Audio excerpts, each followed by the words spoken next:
उन्हाळ्यामध्ये महाराष्ट्रात कोकणात हमखास बनवली जाणारी थंडगार सोलकढी आज आपण बनवतोय। हळूहळू उन्हाचे चटके लागू लागलेत, उन्हाळा भरपूर वाढलेला आहे।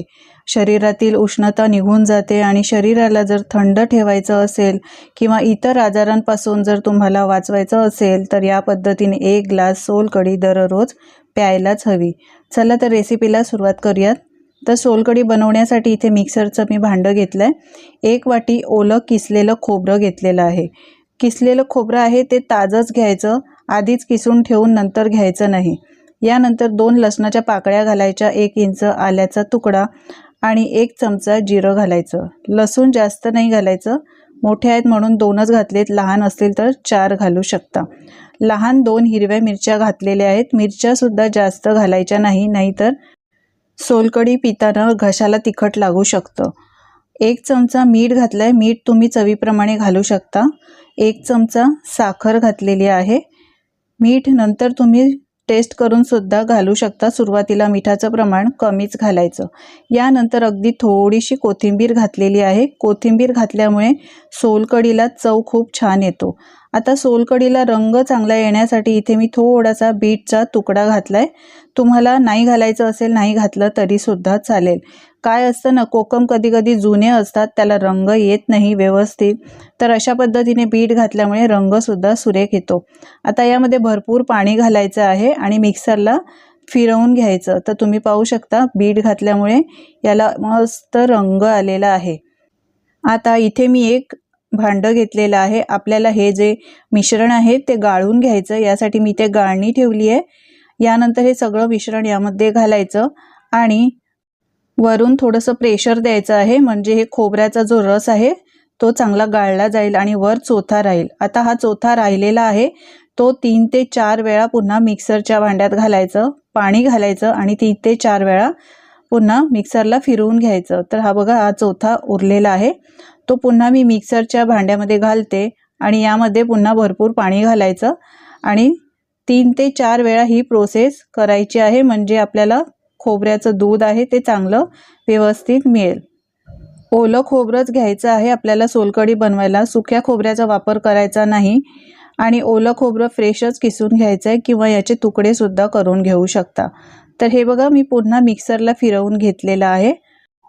वरून असं थोडंसं प्रेस करायचं आहे, म्हणजे खोबऱ्याचं जे दूध आहे ते सगळं व्यवस्थित गाळलं जातं आणि चोथा राहिलेला मी पुन्हा एकदा मिक्सरच्या भांड्यामध्ये घालून वाटून घेणार आहे।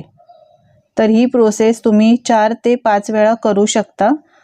तर मी जो नारळ घेतला होता तो ओला नारळ होता आणि कोवळा नारळ होता, त्यामुळे यामध्ये रस भरपूर असल्यामुळे मी 5 वेळा मिक्सरला पाणी घालून फिरवून घेतलेला आहे। आता हा राहिलेला चोथा आहे, हा तुम्ही सुक्या भाजीमध्ये किंवा वाटणामध्ये घालू शकता किंवा नाही घालायचं असेल तर दुसऱ्या इतर साहित्यामध्ये घालू शकता।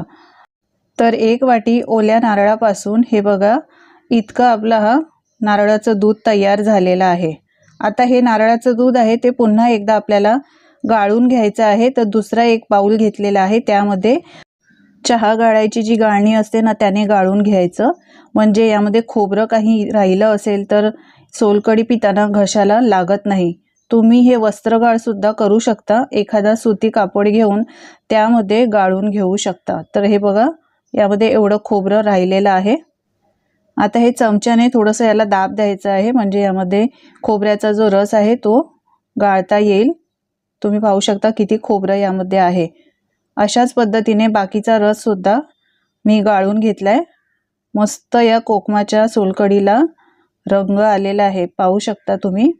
आता इथे मी कोकम अर्धा तास गरम पाण्यामध्ये भिजत घातलेली होती आणि त्यानंतर मॅश करून घेतली आहेत हाताने, म्हणजे सगळा जो कोकमाचा रस आहे तो चांगला पाण्यामध्ये उतरतो आणि त्यानंतर चहाच्या गाळणीने गाळून घ्यायचं। चमच्याने थोडंसं प्रेस करायचं आहे, म्हणजे काही एक्स्ट्रा रस असेल तो सुद्धा यामध्ये आपल्याला घेता येईल। आता बारीक चिरलेली कोथिंबीर घालायची। ही सोलकढी तुम्ही थंड करून फ्रीजमध्ये ठेवून थंड करून घेऊ शकता किंवा तुम्हाला जर थंड नको असेल तर अशीच घेतली तरी सुद्धा याचे शरीराला भरपूर फायदे आहेत। सोलकढीचा रंग पाहू शकता किती मस्त आलेला आहे। बनवायला एकदम सोपी, अगदी 10 मिनिटात बनवून ही सोलकढी तयार होते। बऱ्याच ठिकाणी या सोलकढीला आलं लसणाची फोडणी सुद्धा देतात। अशी फोडणी दिल्यामुळे सर्दी, मळमळ आणि अपचन झालं असेल किंवा रोगप्रतिकार शक्ती कमी झाली असेल तर त्याचा भरपूर फायदा होतो। उन्हाळ्यामुळे घाम येऊन शरीर बरंच डिहायड्रेट झालेलं असतं, अशक्तपणा वाटतो, तर अशा पद्धतीने तुम्ही ही सोलकढी आहे ती बनवून घेऊ शकता। शिवाय तुम्ही ऑफिसला जाणार असाल तर ही सोलकढी एका ग्लास बॉटलमध्ये किंवा प्लॅस्टिकच्या बॉटलमध्ये नेली तरी सुद्धा चालेल, म्हणजे ही सोलकढी तुम्हाला ऑफिसमध्ये सुद्धा प्यायला मिळू शकते। अजिबात ही खराब होत नाही। उन्हातून ऑफिसला गेल्यानंतर ही तुम्ही गेल्या गेल्या एक ग्लास सोलकढी पिऊ शकता। उन्हाळ्यात त्वचा निस्तेज होते, काळी पडते, तर शरीरातील उष्णता घालवण्यासाठी आणि चेहऱ्यावरील काळेपणा घालवण्यासाठी सुद्धा तुम्ही हे कोकम सरबत पिऊ शकता। डायबिटीज रुग्णांसाठी खूपच फायदेशीर आहे।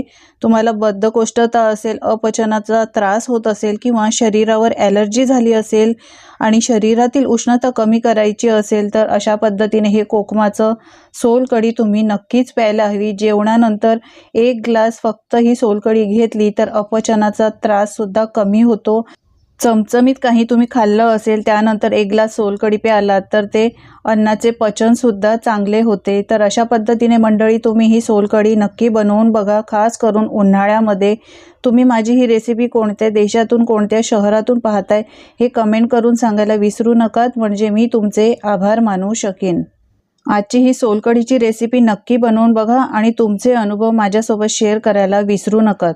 आजची ही रेसिपी जराही आवडली असेल तर लाईक करा, शेअर करा आणि अशाच नवनवीन रेसिपी पाहण्यासाठी चॅनलला सबस्क्राईब करा। पुन्हा भेटूया अशा छानशा रेसिपीसोबत। धन्यवाद।